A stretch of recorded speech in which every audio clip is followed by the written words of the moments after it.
Assalamu alaikum. Okay, ji, we have to discuss O level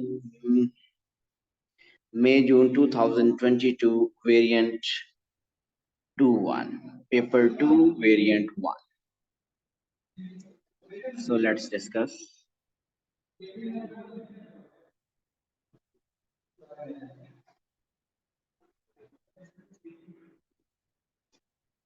Okay, ji, this is the paper we have to discuss. Oh, alaikum assalam.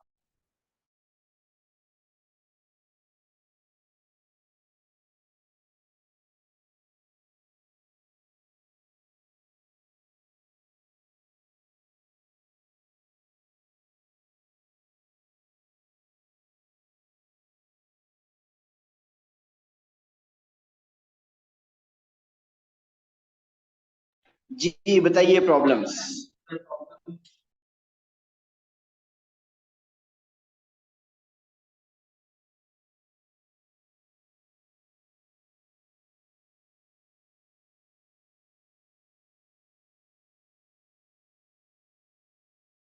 चले जोया जो क्या ये पहले 4 तक है वो वाले क्या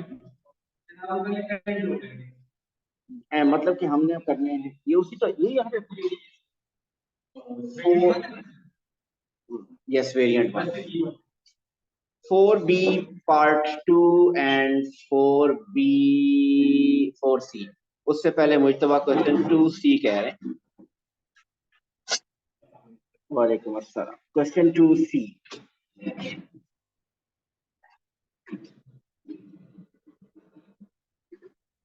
ओके जी। क्वेश्चन 2c पार्ट तो मेरा ख्याल है डिफिकल्ट नहीं होना चाहिए। मुश्तबा आप ये वाला पार्ट कह रहे हैं 2c पैटर्न के हैज 98 ग्रे टाइल्स फाइंड के।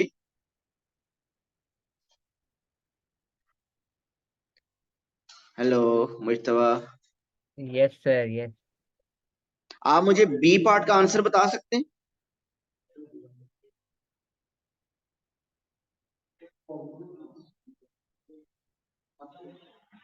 सॉरी सर मेरा नेट जरा वीक है, आप मुझे दोबारा बताएं क्या कह रहे हैं आप। यार एक मिनट बोलेंगे नहीं प्लीज। मैं कह रहा हूँ मुझे बी पार्ट का आंसर बता सकते हैं? क्या है आपका? Sir 4n+2। 4n+2 यही है सबका। यस अब आप सर। देखिए, आप पूछ रहे हैं सी पार्ट, जब आपका बी पार्ट हो गया है तो फिर मेरा ख्याल है कि सी पार्ट मुश्किल नहीं होना चाहिए। आप देखिए कि मुश्तबा आपने पार्ट बी में क्या फाइंड किया? आपने फाइंड किया expression in terms of n for the number of grey tiles in pattern n. So ये जो एनएस टर्म फाइंड की है ये आपने फाइंड की है ग्रे टाइल्स की। आप जो प्रीवियस पार्ट किया है उसको एनएस टर्म की बजाय, जी मुश्तबा आप सुन सकते हैं मुझे? यस सर सुन। ओके, तो आप उसको एनएस टर्म की बजाय आप सिंपली लिखिए कि ये एनएस टर्म किसकी है? ये ग्रे टाइल्स की है। तो अगर आपको ग्रे टाइल्स फाइंड करनी हो तो फॉर्मूला है 4n+2। मीन अगर आपको थर्ड पैटर्न में ग्रे टाइल्स फाइंड करनी है तो n में 3 पुट कर देंगे। 20th पैटर्न में ग्रे टाइल्स फाइंड करनी है तो n में 20 पुट कर देंगे। बट जो सी पार्ट है उसमें थोड़ा सा वो डिफरेंट है कि वो कह रहा है कि आपके पास जो ग्रे टाइल्स हैं वो 98 हैं। मीन पैटर्न नंबर के में n की जगह लिखे के, पैटर्न नंबर के है और उसमें नंबर ऑफ टाइल्स कितनी है ग्रे? 98। और यहां से अब आप के फाइंड कर लेंगे। Mean 4k is equal to 96, so k is equal to 24, so the value of k is 24।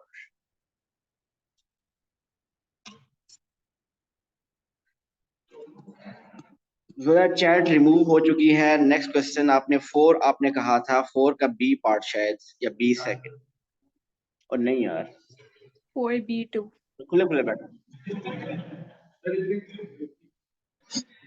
अच्छा सॉरी, 4a भी कहा है आपने? 4b2 4b second, okay.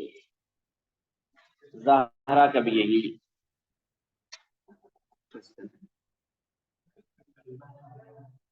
जी, जरा सुनिएगा प्लीज। डी पार्ट में आपके पास एक देख सकते हैं कि एक शेप कौन सी बनी हुई है, सेक्टर।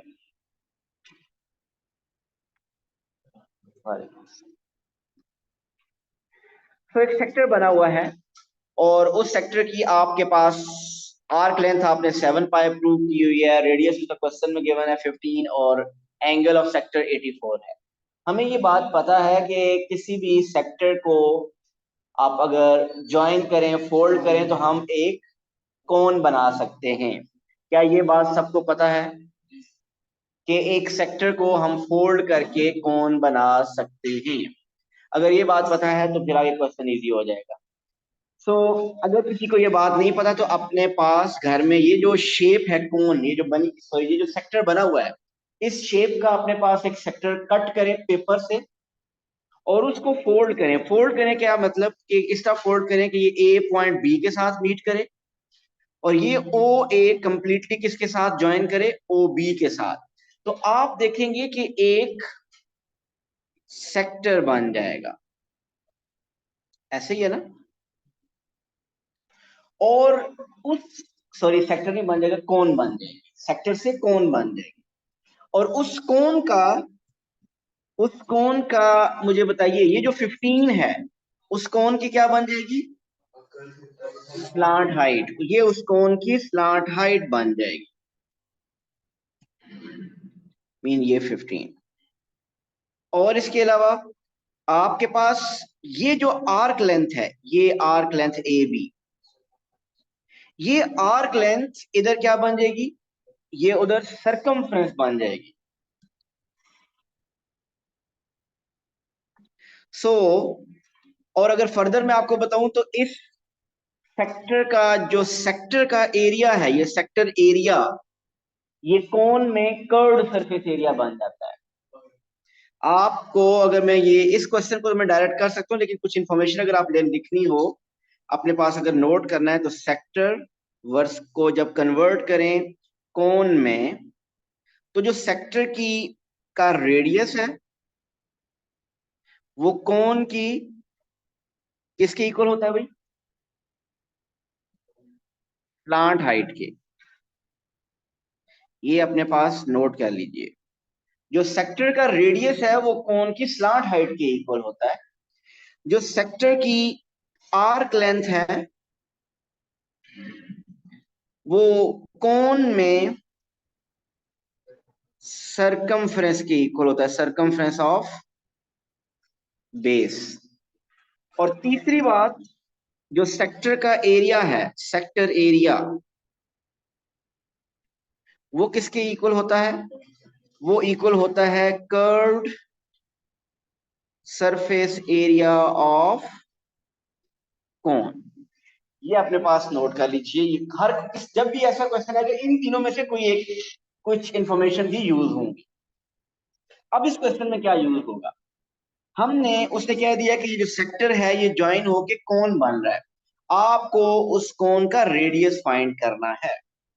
आप मुझे बताइए सेक्टर में आपको आर्क लेंथ पता है या एरिया ऑफ सेक्टर पता है? आपको लेंथ ऑफ द सेक्टर पता है, length arc length of sector, in fact arc length of sector पता है। तो अगर आर्क लेंथ पता है इसका मतलब हम ये फॉर्मूला यूज करेंगे कि arc length of sector is equal to circumference of the circle of circumference of the base of the cone. जी बिल्कुल वही यूज करेंगे, बिल्कुल ऐसे ही है। सो देखिए मैं यहाँ पे अब सेकंड पार्ट कर लगा हूं। आई नो कि arc length of cone sorry of sector is equal to circumference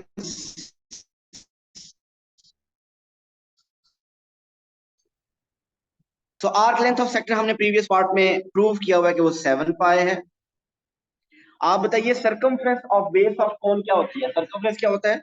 2 pi are. आपको उस कोन का आर मीन रेडियस ही फाइंड करना है। सो रेडियस आ जाएगा 7 pi over 2 pi. So pi and pi cancel, so radius is 3.5।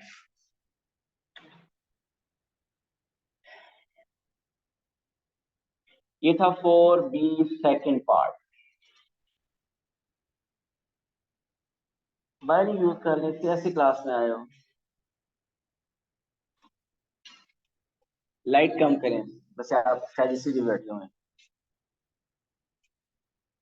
बाकी तो कोई काम नहीं कर रहे हैं। ओए यार, पता नहीं ए लेवल पे शुरू किया। ये 2022 मई जून वेरिएंट 2.1 और ये ओ लेवल का था। O level.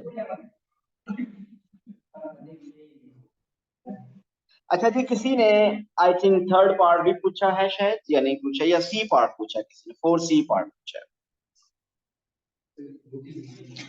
4C पार्ट भी कमेंट आया है कि बहुत ईजी है हयान की तरफ से। हयान के आगे तो कुछ भी नहीं, कोई भी चीज आए पता नहीं, मैं हैरान होऊंगा अगर कोई डिस्टिंक्शन हयान की जगह कोई और ले तो मेरे लिए बहुत बड़ी हैरान कुछ बात है। Okay, an empty barrel. अच्छा सुनिए question C part. An empty barrel in the shape of a cylinder has radius 20 centimeter and height 80 centimeter. So cylinder के बारे में उसने बताया कि उसका रेडियस है 20 सेंटीमीटर और हाइट है 80 सेंटीमीटर। कहता है the barrel is filled with water at a rate of 5500 cubic centimetre पर मिनट। ये किस चीज का रेट है? वाटर फिल होने का। मैं इसको क्लियर करता हूँ अपने क्वेश्चन को। क्या ये वाटर के फिल होने का जो रेट है ये लेंथ का रेट है, एरिया का रेट है, या वॉल्यूम का रेट है? वॉल्यूम का रेट है। Cubic centimetre, centimetre cube per minute से समझ आ रहा है। Calculate the time taken to completely fill the barrel. Okay, तो आप पहले देखें कि टोटल वॉल्यूम कितना है सिलेंडर का। तो वॉल्यूम आप सिलेंडर का फाइंड कर रहे हैं, तो वॉल्यूम ऑफ सिलेंडर क्या होता है? Pi r square h. So volume है पाई, रेडियस है 20 स्क्वायर, हाइट है 80। वॉल्यूम बताएंगे? एग्जैक्ट बता रहे हैं आप, जबरदस्त आंसर है 32,000 पाई। ये है वॉल्यूम सेंटीमीटर क्यूब। अब ये 32,000 पाई तकरीबन 96 या 100,000 के अराउंड होगा बनता है। अब आपको उसने बताया कि 5,500 क्यूबिक सेंटीमीटर लगता है 1 मिनट में। 1 मिनट में अगर तो इसको रेशियो मेथड से करना चाहता है तो कर सकता है, लेकिन वैसे डायरेक्ट पता चल रहा है कि 32,000 पाई को डिवाइड करेंगे 5,500 से तो पता चल जाएगा कि कितने मिनट्स लगेंगे। लेकिन अगर किसी को ये बात समझ नहीं आ रही तो वो यूं कर सकते हैं कि 5,500 सेंटीमीटर क्यूब को टाइम कितना लगता है? 1 मिनट। तो 32,000 पाई सेंटीमीटर क्यूब को कितना लगेगा? x minute. तो क्रॉस मल्टीप्लाई करेंगे तो आपको पता चलेगा कि 32,000 पाई को डिवाइड करेंगे x से। जी सॉरी, 32,000 पाई को डिवाइड करेंगे 5,500 से। जी 32,000 पाई को डिवाइड करें जब आप 5,500 से, तो आप मुझे बताइए कितने मिनट्स आ रहा है आंसर? 18 पॉइंट समथिंग बोले मुझे कंप्लीट। जो नंबर आ रहा है आप ज्यादा सिग्निफिकेंट फिगर होगा। 18.28. आगे भी कुछ है? ए- तीन चार बोल दें क्योंकि फाइनल आंसर नहीं है। ये फाइनल आंसर नहीं है, ये पेपर 2 है। ये पेपर 2 है, पेपर 2 में अलाउ है। ये पेपर एग्जाम से पहले पहले ये याद कर लें किस पेपर में अलाउ है। चले इतना काफी है। मजे हैं, लेकिन कैलकुलेटर पास होगा समझ जाएंगे यूज कैसे करें। 18.2783 मिनट्स आंसर आया, याद रखिएगा। उसने कहा था आंसर दें मिनट्स एंड सेकंड। इसमें से 18 तो हो गए मिनट्स और 0.2783 को मल्टीप्लाई कर दें 60 से, वो आ जाएंगे आपके पास सेकंड्स। तो बताइए वो कितना आ रहा है? 16 पॉइंट क्या आ रहा है, एक डिजिट बता दे सिर्फ। मीन 6 राउंड ऑफ होके 16 बनता है या 17 बनता है? 17 आ रहा है। सो 18 minutes and 17 seconds.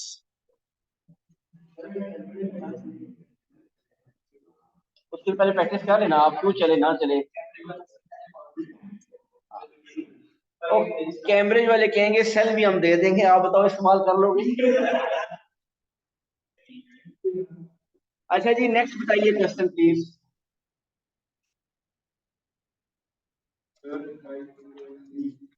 5C Zoya की तरफ से दिया है और उमैर की तरफ से।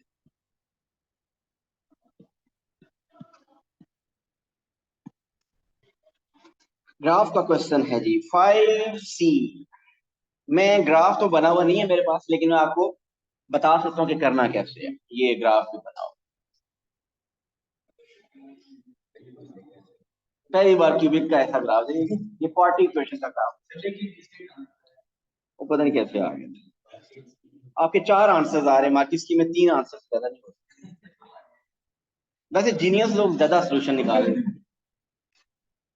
अच्छा जी, चलें मैं इसकी तरफ बात करता हूँ। एक बात मैंने आपको बताई, क्यूबिक ग्राफ जो है ना वो हमेशा स्टेयर शेप ग्राफ बनती है, ऐसा ग्राफ। ठीक है, आपने कोई एक पॉइंट ये वाला पॉइंट गलत दिया, मैं बता सकता हूँ। -3 पे माइनस कर, तो -3 पे माइनस कर नीचे तक। कोई नहीं, थोड़ा सा प्लस माइनस का फर्क है, कौन एग्जामिनर भी इतना गौर से नहीं देखता। अच्छा जी, चले जो आपने सी पार्ट का है सॉल्व करने के लिए, ओरिजिनल क्वेश्चन में ए पार्ट में जो इक्वेशन थी वो मैं पहले आपको बता देता हूँ। वो है y is equal to x cube minus 4x plus 3। ये ओरिजिनल इक्वेशन है जिसका ग्राफ आपने ड्रॉ किया हुआ है। आपको इसके सोल्यूशन फाइंड करने हैं। किसके? X cube -4x -2 is equal to 0। ये पहले भी काफी दफा डिस्कस हुआ है और मैंने आपको बताया कि आपको अगर इस इक्वेशन का सोल्यूशन फाइंड करना है तो यहाँ पे आपने ओरिजिनल इक्वेशन बनानी है। क्या बनाना है? एक्स क्यूब -4x प्लस 3 बनाना है। ये देखिए एक्स क्यूब बना हुआ है परफेक्ट, -4x ही बना हुआ है। अब आगे क्या होना चाहिए? +3। इधर क्या है? -2। How to make it +3? 5 add कर दें तो +3 बन जाएगा, लेकिन 5 किसी एक तरफ ऐड नहीं कर सकते, दोनों तरफ करना पड़ेगा। सो इधर बन जाएगा x cube -4x plus 3 is equal to 5। अब ये क्या है? X cube -4x plus 3 is y।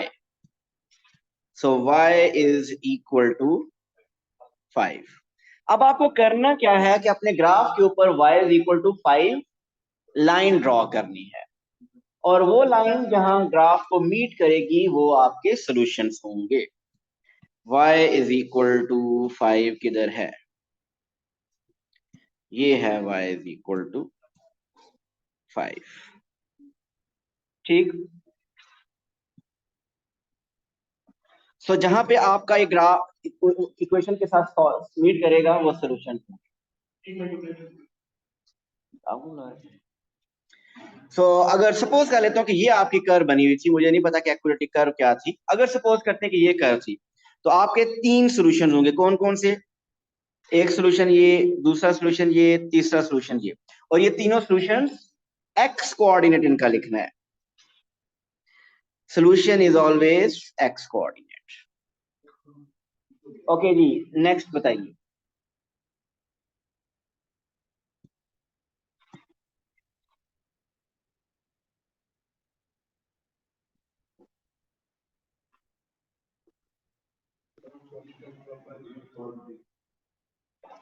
जी, आपको पता है कि आपके ऊपर बड़ा केस बन जाएगा, ये जो वीडियोस बनाते हैं ना लोग। आज नहीं बनाई।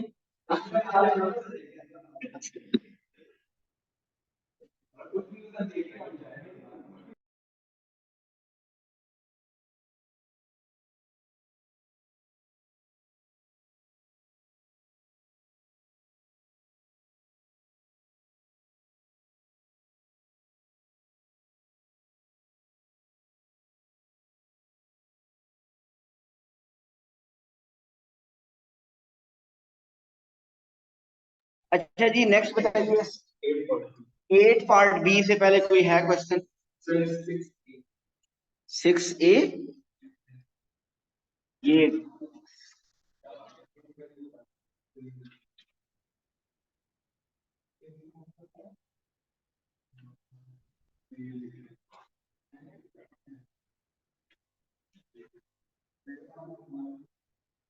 ज़हरा ने लिख दिया क्वेश्चन 6, और इसका मतलब वो कहना चाहिए पूरा क्वेश्चन 6।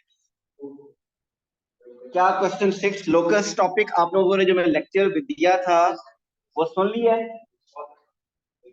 Very good. तो फिर बताइए प्रॉब्लम।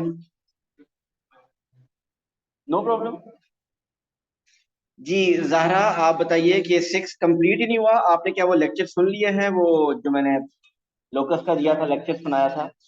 ज़हरा आपका ओ लेवल है IGCSE है? आप वो कैसे बता?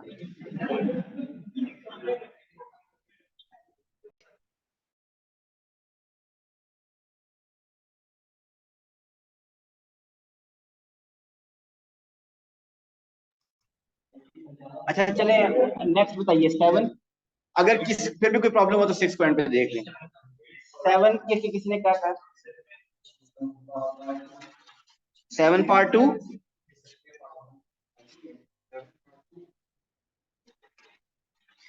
7A पार्ट 2 देख लीजिए जी। Yasser travels to work either by car, bus, train, or bike. The probabilities of using these means of transport on any workday are shown in the table. Find P. हमें पता है कि probabilities का sum क्या होता है? 1। तो हमने 0.12, 0.4, 0.26 ऐड किया और 1 में से माइनस किया, P आ गया। P का आंसर क्या आया? 0.22, 0.22। ओके जी, एक्चुअली तो आप सेकंड पार्ट पूछ रहे हैं। Find the probability that on Monday and Tuesday he travels to work by train on one day and by bus on the other day. So मैं यहाँ सेकंड पार्ट कर। Question ये है कि मंडे एंड ट्यूसडे में एक दिन वो ट्रेवल करता है बाय बस और other day by train. Mean हो सकता है कि मंडे को बस पे जाए और ट्यूसडे को train. This is one option. और द अदर ऑप्शन इज कि मंडे को वो ट्रेन यूज करे और ट्यूसडे को वो बस यूज करे।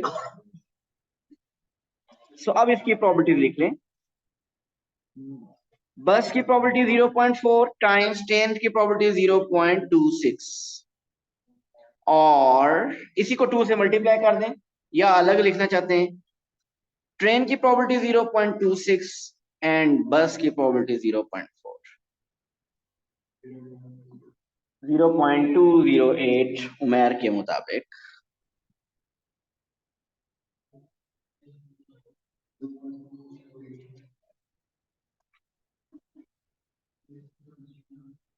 Part 3 as well, अल्वीना।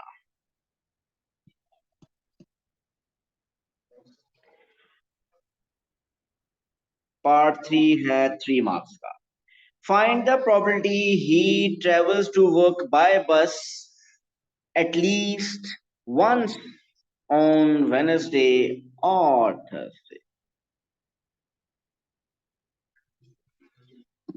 Mean Wednesday या थर्सडे किसी एक दिन एटलीस्ट वो बस पे ट्रैवल करे। अब जरा इसमें कितने केसेस हैं? इसमें 3 केसेस हैं। एक केस ये है कि मंडे को वो ट्रैवल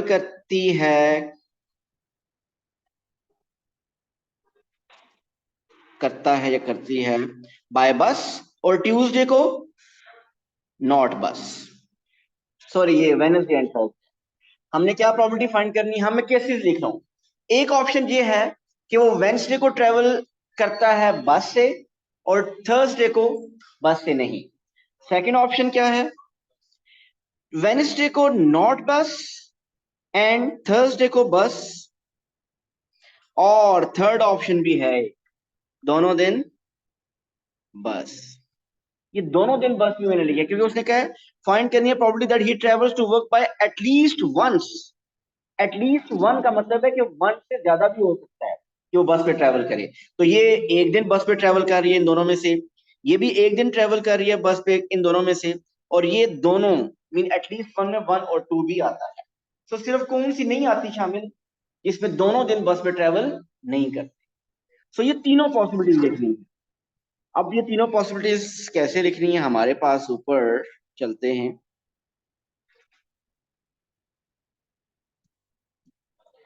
बस की प्रोबेबिलिटी 0.4 है, याद रखिएगा, बस की प्रोबेबिलिटी 0.4 है। तो नॉट बस की प्रोबेबिलिटी क्या हुई फिर, बाकी सबको ऐड कर ले, वैसे मेंटली समझ आ रहा है कि 1 माइनस 0.4 0.6 होगा।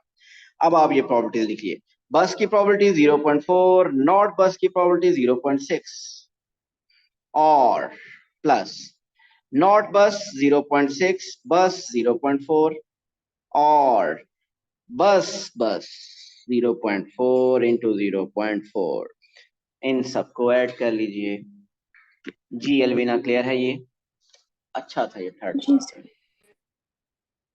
नेक्स्ट बताइए 7 के बाद 8 पार्ट बी।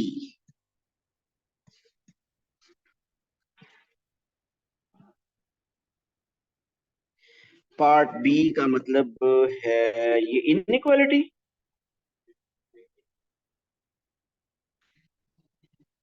और फिर मुझे लगता है आपने ये की नहीं, अदरवाइज से इजी क्वेश्चन नहीं होगा।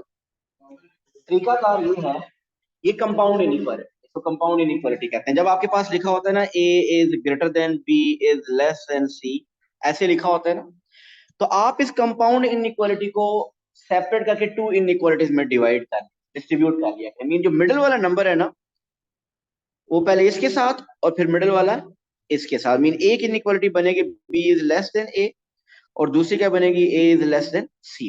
इन दोनों को एंड सॉल्व करें, और एंड पे दोबारा आप इसको ज्वाइन कर सकते हैं, कंबाइन कर सकते हैं। मैं अब ये इस क्वेश्चन को करके दिखाता हूँ। मीन मिडिल में क्या है, 4 इंटू एक्स माइनस थ्री, तो एक आपकी इनइक्वालिटी बनेगी -8 is less then 4 times x minus three, और दूसरी इनइक्वालिटी क्या बनेगी, 4 times x minus three is less then 7। इन दोनों को आप अलग अलग सॉल्व कीजिए। मीन अगर मैं 4 डिवाइड कर दूं, इनइक्वालिटी में पॉजिटिव नंबर को डिवाइड करने से, मल्टीप्लाई करने से कोई फर्क नहीं पड़ता। हाँ, नेगेटिव नंबर से जहां डिवाइड या मल्टीप्लाई करोगे तो इनइक्वालिटी का साइन रिवर्स हो जाएगा। तो ये 4 डिवाइड करो, -8 divide by 4, -2 is less then x minus three, -3 इधर आएगा तो +3। सो आपके पास आ गया x इज ग्रेटर देन 1। एक इनइक्वालिटी इधर से हमने सॉल्व कर, इधर से 4x माइनस 12, क्योंकि 4 उधर डिवाइड करते 7 से एग्जैक्टली डिवाइड नहीं होता, तो मैंने इसलिए नहीं डिवाइड किया। 12 उस तरफ गया, तो 7 + 12 कितना होता है, 19। 4 डिवाइड करें तो 19 बाय 4, 19 बाय 4 होता है 4.75। अब आप इसको दोबारा ज्वाइन कर लें। देखिए x ग्रेटर देन किससे है, 1 से, x लेस किससे है, 4.75। How to read this inequality, कैसे रीड करते हैं आप, x is greater than 1 less than 4.75, ये आंसर। अक्सर पेपर में क्वेश्चन होता है कि right the integer values which satisfy this inequality, फिर एंड पे आपको वो इंटीजर बताने जो इस इनइक्वालिटी को सेटिस्फाई करते हैं। तो बताइए इस केस में कौन से इंटीजर है जो सेटिस्फाई करेंगे, 1 से ग्रेटर और 4.75 से लेस कौन से इंटीजर है, 2, 3 एंड 4 भी तो है इंटीजर, लेकिन यहां उसने नहीं कहा। तो यहां आपका आंसर यही इनइक्वालिटी होगा, x is greater than 1 less than 4.75। ये था भाई 8। उसके बाद 9 बी एंड सी।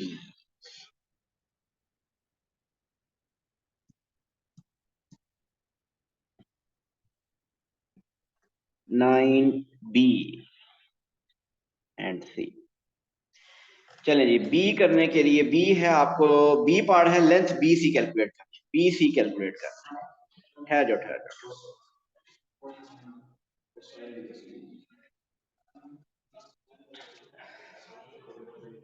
अगर ए पार्ट हो गया तो फिर मेरा ख्याल है बी पार्ट हो जाना चाहिए था। देखते हैं, the diagram shows the position of three towns A, B and C. B is on a bearing of 72 degree from A. पहले इसको ड्रॉ करेंगे जो इन्फॉर्मेशन गिवन है कि फ्रॉम ए का मतलब ए पे नॉर्थ बनाना है, बना हुआ है। उस नॉर्थ से मूव करना है क्लॉकवाइज, कब तक? बी तक। बी तक उसकी बेरिंग है 72। सो इसका मतलब ये एंगल आपको पता है ये है 72, ये बेरिंग है 72। C is on a bearing of 150 from A, और C साहेब A से कितनी बेरिंग पे हैं? A से C की जो बेरिंग है वो है 150, ऐसा ही है। तो इसका मतलब फुल 150 में से अगर आप 72 माइनस कर दें तो ये एंगल कितना आ गया? 78। और पार्ट ए तो किसी ने पूछा नहीं है, पार्ट ए करवा दो। चले, find the bearing of A from C. C से ए की बेरिंग फाइंड करनी थी, तो वो कोई मुश्किल बात नहीं है। फ्रॉम सी तो सी पे नॉर्थ, उस नॉर्थ से मूव करना है clockwise till the line joining A and C. तो ये बेरिंग फाइंड करनी है, और ये बेरिंग कोई मुश्किल काम।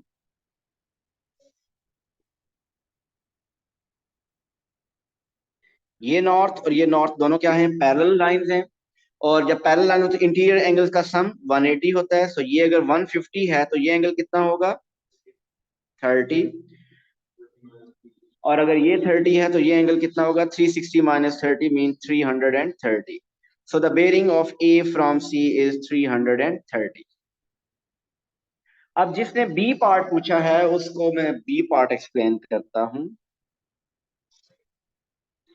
कि आपको ऑलरेडी ये बात पता है कि ये एंगल आप 78 फाइंड कर चुके हैं, और जब टू साइड्स और इंक्लूडेड एंगल गिवन हो और थर्ड साइड फाइंड करनी हो, सपोज ये एक्स है, तो फिर आप क्या लगाते हो? Cosine rule. Mean x square is equal to 280 square plus 300 square minus 2 into 280 into 300 into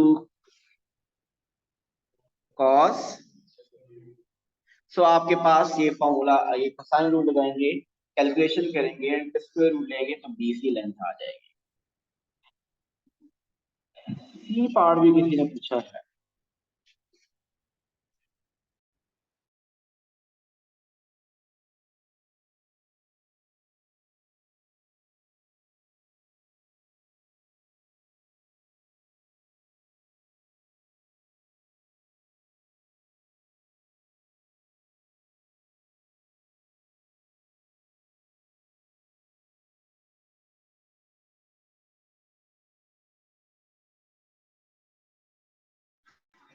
अच्छा जी, c part, town D is 145 kilometre from town B.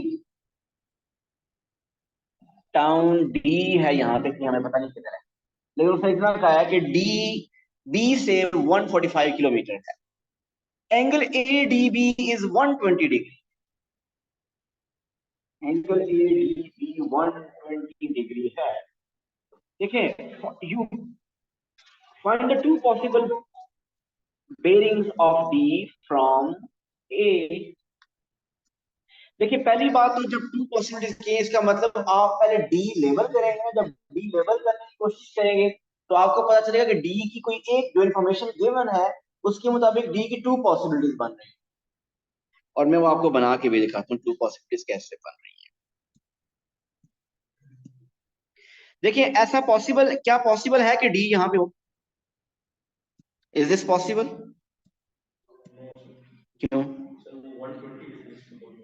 ये देखो बन रहा है 120, यानी लग रहा है, मैं एक्यूरेट नहीं ड्रॉ कर रहा, बन रहा तकरीबन, बन सकता है ना यहाँ पे 120। ये 90 से मैंने गलत ड्रॉ किया हुआ है, तो ये पॉसिबल है क्या? आप बताइए, ये अगर आपको लगता है कि ये 120 ये पॉसिबल है, अगर ये 120 पॉसिबल है तो उसने क्या, ये 145 किलोमीटर कौन सी लेंथ है? डी की बी से लेंथ। आप मुझे बताइए कहीं और भी आपको लगता है डी पॉसिबल है? नीचे भी पॉसिबल है, यहां भी कहीं पॉसिबल है। मैं तकरीबन एक्यूरेट देखिए हम नहीं ड्रॉ करें, नॉट टू स्केल, हम एक्यूरेट ड्रॉ नहीं करें और हमें ड्रॉ करना भी नहीं है, ये अपनी अंडरस्टैंडिंग के लिए हम बता रहे हैं। अगर मैं यहाँ पे डी कहूं तो क्या ये डी पॉसिबल है? चेक करते हैं। यस, यहाँ भी डी पॉसिबल है। अगर आप देखें तो इधर से भी आपका ये एंगल 120 बन सकता है, लग रहा है 120 तकरीबन। और ये मुझे कैसे पता चला कि ये टू पॉसिबिलिटीज हैं? उसने आंसर में जो पूछा है ना, टू पॉसिबल बेरिंग्स, इसका मतलब टू पॉसिबल पोजीशन है। तो अब दोनों को अलग अलग पॉसिबल, पहले आप माइंड में रखिए कि डी को ऊपर वाला है, पहले इसके मुताबिक बेरिंग करें। बेरिंग करनी है D from A, so D from A का मतलब ये है कि हयान हम ए पे नॉर्थ बनाएंगे, उस नॉर्थ से मूव करेंगे क्लॉकवाइज टिल डी, ये एंगल फाइंड करना है। अगर आपको याद हो तो पिछले ए से बी की जो बेरिंग थी वो ऑलरेडी हमें गिवन थी, और वो कितनी थी?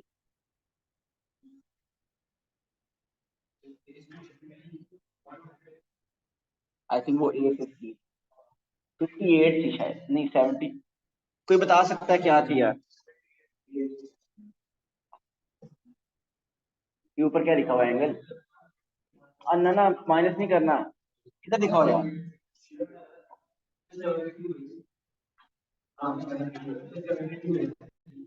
वो क्वेश्चन में जो गिवन है ना, bearing of B from A is 72, वो क्वेश्चन में गिवन है।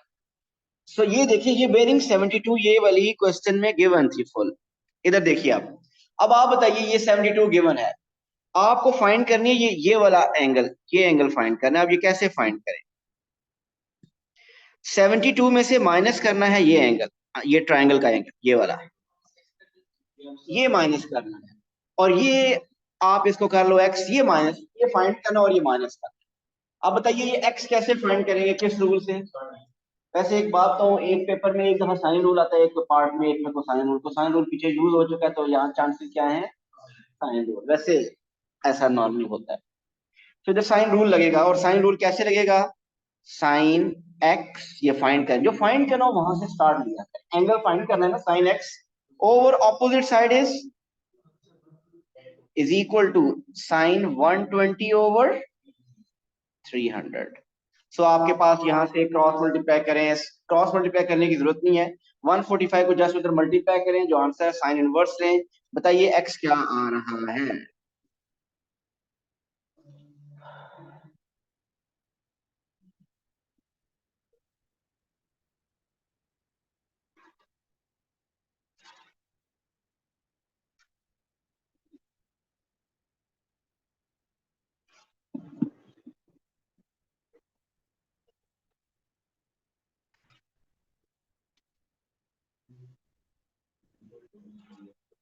ट्वेंटी फोर पॉइंट सेवन 24.7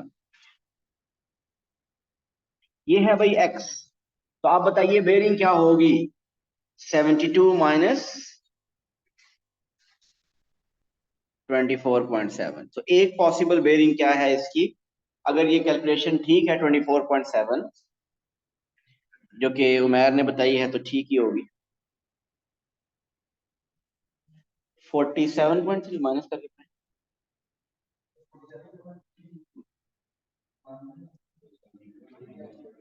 मैंने आंसर बताया, मैं कंफर्म करना चाह रहा हूँ, यही है।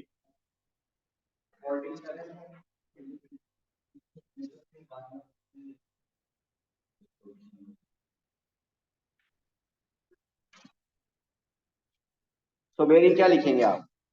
आंसर क्या लिखेंगे? 047 bearing is always 3 digits, and those 3 digits should be before that. 043.7, ये एक पॉसिबिलिटी आ। अब आपने दूसरी पॉसिबिलिटी मीन, अब आपको बेरिंग कैलकुलेट करनी है नीचे वाला डी समझ के ये इधर भी डीबी की लेंथ 145 थी। अब इधर क्या करना है, इधर 72 में से कुछ नंबर ऐड करना है, ये एक्स ऐड करना है। मीन आप इसको कह लें एक्स, ये ऐड करना है। ये एक्स बताइए कैसे फाइंड करेंगे, ये एक्स कैसे फाइंड करेंगे? उसी साइन रूल से, देखो वही कुछ नंबर मान रहा है। आप अगर इस पे साइन रूल लगाओ ना, तो बनेगा साइन एक्स ओवर 145, यही बनेगा ना, वही है sine x over 145 is equal to sine 120 over 300, वही है, तो दोबारा वही आएगा। तो अब आप क्या करेंगे, 72 में 24.7 ऐड कर लेंगे। क्या बताया आपने, 96.7, so the bearing is 096.7, this or this. So these are two possible answers, possible bearings. ये था 9, सॉरी डाल दो, जो मसला नहीं है, नॉर्मली डाल देंगे,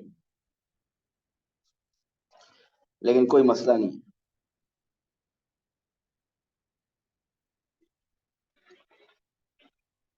बेरिंग है तो एंगल ही ना, तो आप उसको डिग्री लिख दें तो अच्छी बात है, ना भी लिखे तो मसला नहीं है, लिखना चाहिए वैसे।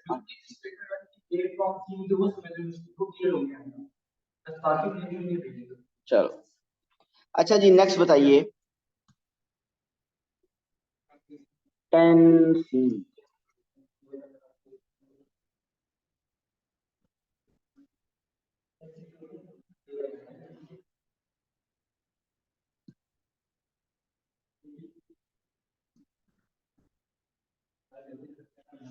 10C पूछ रहे हैं आप, सुनिएगा। 10C है, triangle A is mapped onto triangle D by an enlargement with center 2, 3 and scale factor 3। तो मेरा ख्याल है ड्रॉ कर लेना, ड्रॉ करके मैं ए को एलार्ज करने, सेंटर 2, 3 और स्केल फैक्टर 3 है। देखिएगा, याद रखिएगा चीजें, इंफॉर्मेशन।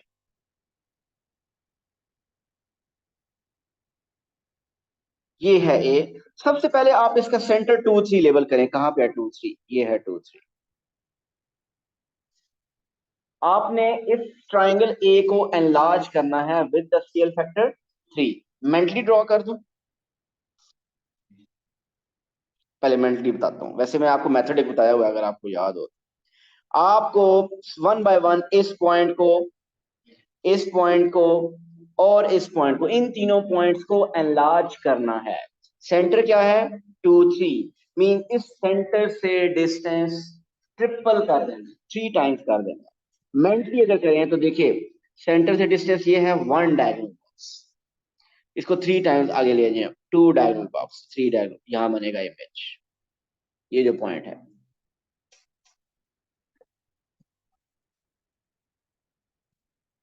अब आगे चलते हैं, लेकिन ये मेंटली, ये तो मैं, ये 1, इसका डिस्टेंस कितना है, इसको पहले डबल करें और फिर इसको ट्रिपल करें, वो यहां आएगा।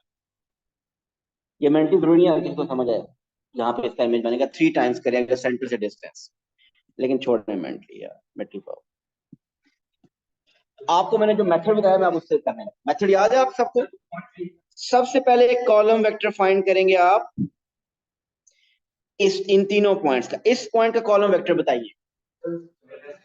Reference point is centre, centre से स्टार्ट करना है, ये है सेंटर उमर, ये सेंटर है, इस सेंटर से आप इस पॉइंट को काउंट करें, मीन इस सेंटर से आप राइट जाएं या लेफ्ट जाएं उमर, यहां सेंटर से स्टार्ट करना है, तो 1 यूनिट लेफ्ट और फिर 1 यूनिट डाउन।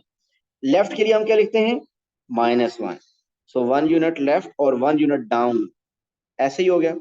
अब आपने सेंटर से इस पॉइंट को बताना है, सेंटर से स्टार्ट करो, 1 unit left, 2 unit down, so left और डाउन के लिए हम 1 unit left, 2 unit down, minus, right और अप के लिए पॉजिटिव होता है।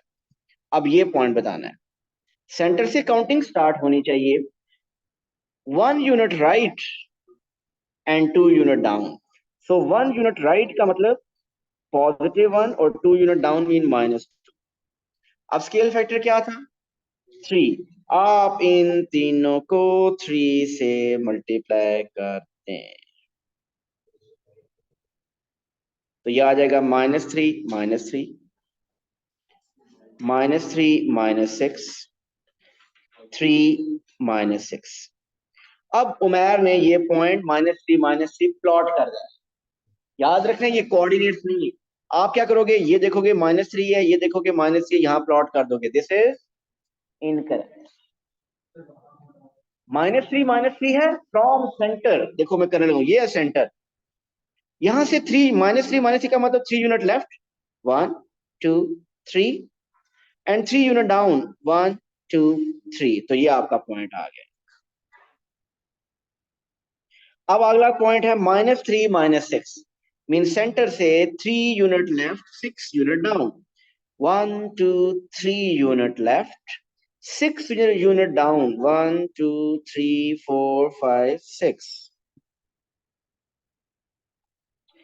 Last is 3 -6, mean 3 unit right. Center से 3 unit right mean 1 2 3, and 6 unit down mean 1 2 3 4 5 6।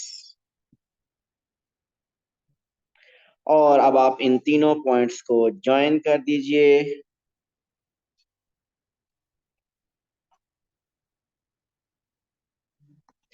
उसने कहा था A is mapped on to D, और इसको आप क्या लेबल कर दे कि दिस इज डी। आप देखिए ए से डी एनलार्जमेंट हुई है, शेप 3 टाइम्स हो गई है। ये लेंथ 1 थी, ये 3 हो गई है। ये लेंथ आपके पास 2 थी, ये इधर 6 हो गई है। और एरिया में क्या चेंज आएगा, उसका जो भी एरिया होगा ये एरिया उसका 9 टाइम्स हो जाएगा। स्क्वायर होता है, स्केल फैक्टर 2 नहीं था, 3 था। सो स्केल फैक्टर 3 था, तो ट्रिपल हुई है। सॉरी, ये साइड्स की भी लेंथ 3 टाइम्स हुई है। जो लेंथ 1 थी वो 3 हो गई, जो 2 है वो 6 हो गई, और एरिया 3 स्क्वायर मीन 9 टाइम्स हो गया। नेक्स्ट बताइए भाई।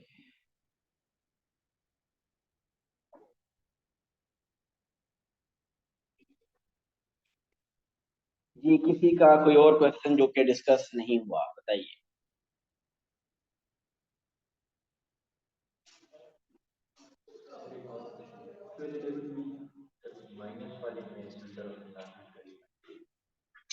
फाइंड कैसे करते हैं, या कि फाइंड कैसे करते हैं? सेंटर ऑफ एनलार्जमेंट फाइंड करना बहुत इजी है। वो चाहे स्केल फैक्टर पॉजिटिव हो या नेगेटिव, ऑब्जेक्ट और इमेज को ज्वाइन करो, जहां मीट करेंगे वो सेंटर होगा। पूछे Umar. 11 part B, equation of perpendicular bisector आ गया भाई। ये मैं 11 ए और बी दोनों पार्ट कर देता हूँ। ए पार्ट तो इजी है, खैर ए पार्ट लेंथ है। और लेंथ फाइंड करने के लिए फॉर्मूला क्या होता है, √x2 - x1 whole square plus y2 - y1 whole square.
Sorry, मैं डिस्कनेक्ट हो गया था। हम एक क्वेश्चन और करना है उसका, इक्वेशन ऑफ परपेंडिकुलर बाइसेक्टर का। और उसके लिए किधर गया हो,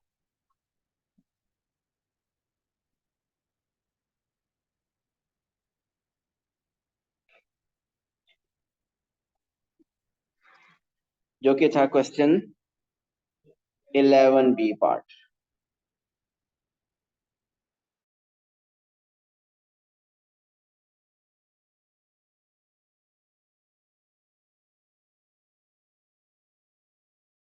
हमने करना है बी पार्ट।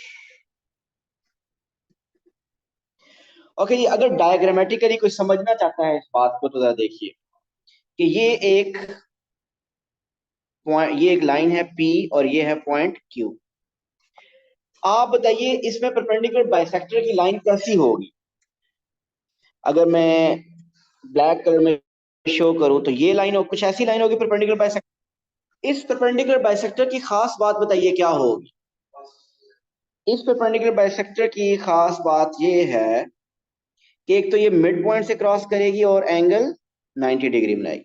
आपको P के कोऑर्डिनेट्स पता हैं 3 -3 और Q के कोऑर्डिनेट्स क्या हैं 1 5। सो परपेंडिकुलर बाइसेक्टर की इक्वेशन फाइंड करने के लिए सबसे पहले आप mid point of P Q find करें। और मिड पॉइंट का क्या फॉर्मूला होता है x1 plus x2 mean 3 plus 1 over 2, x1 plus x2 over 2, y1 plus y2 over 2, average of x coordinate average of y coordinate. So this is 2 and this is 1। ये कौन सा point आया है mid point, मतलब ये mid point. ये एक ऐसा पॉइंट है जो कि लाइन पी क्यू पे भी लाई कर रहा है और परपेंडिकुलर बाइसेक्टर पे भी लाई कर रहा है। ब्लू सॉरी रेड और ब्लैक दोनों लाइंस के ऊपर लाई कर रहा है। अब आपको क्या करना है लाइन पी क्यू का ग्रेडियंट फाइंड करना है। पी क्यू में साथ लिखूं ताकि आपको पता चल जाए कि पी क्यू का ग्रेडियंट करना है। ग्रेडियंट का फॉर्मूला होता है y2 minus y1 mean 5 minus minus 3 is 5 plus 3 over x2 minus x1 mean 1 minus 3। ये आ रहा है 8 ओवर -2 विच इज -4। ये है लाइन पी क्यू का ग्रेडियंट। आप मुझे बताइए जो पी क्यू के परपेंडिकुलर लाइन होगी उसका ग्रेडियंट क्या होगा। Gradient of perpendicular will be negative reciprocal. Negative reciprocal का मतलब साइन चेंज करें और रेसिप्रोकल लें। सो माइनस प्लस बन जाएगा और 4 का रेसिप्रोकल इज 1/4। पॉजिटिव होता तो नेगेटिव हो जाता, नेगेटिव है तो पॉजिटिव हो जाएगा। सो ये आपके पास इसका ग्रेडियंट भी आ चुका है 1/4। सो जिस लाइन की इक्वेशन फाइंड करनी थी उसका ग्रेडियंट भी है, उसके एक पॉइंट भी आ गया। इक्वेशन ऑफ लाइन क्या होती है y is equal to mx plus c। m तो पता चल गया ना 1/4। c फाइंड करने के लिए हम क्या करेंगे वो x y पुट करेंगे मिड पॉइंट, जिस वो इसीलिए तो फाइंड किया था x में 2 y में 1।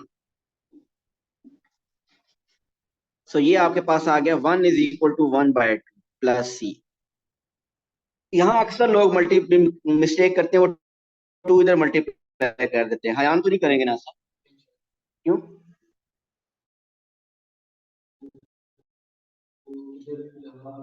नहीं, उससे बेहतर क्या है कंप्लीट 1/2 उधर आप सब्ट्रैक्ट कर दें 1 माइनस 1/2। ये क्या बन जाएगा c क्या आ जाएगा 1 minus 1/2 is 1/2। So what is 1/4 x plus 1/2। ये हमने मई जून 2022 वेरिएंट 2-1 आज डिस्कस कर लिया और कल 2-2 हो गया था। अब आप आज अटेम्प्ट करेंगे अक्टूबर नवंबर। आप में से कोई चले कोई भी पेपर बता दूं या आप कुछ बताना चाहते। ओ लेवल का ही होगा।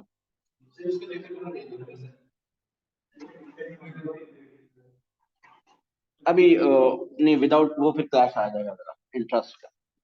अक्टूबर नवंबर 2022 4024 वेरिएंट 2-1 ये है भाई O level.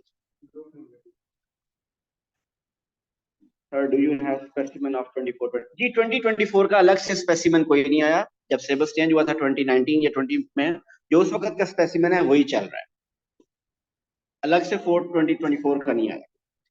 Thank you so much, अल्लाह हाफिज। ये ग्रुप में सिर्फ लिख दो, पेपर भेज दूंगा, ये जो मैंने लिखा है। अल्लाह हाफिज।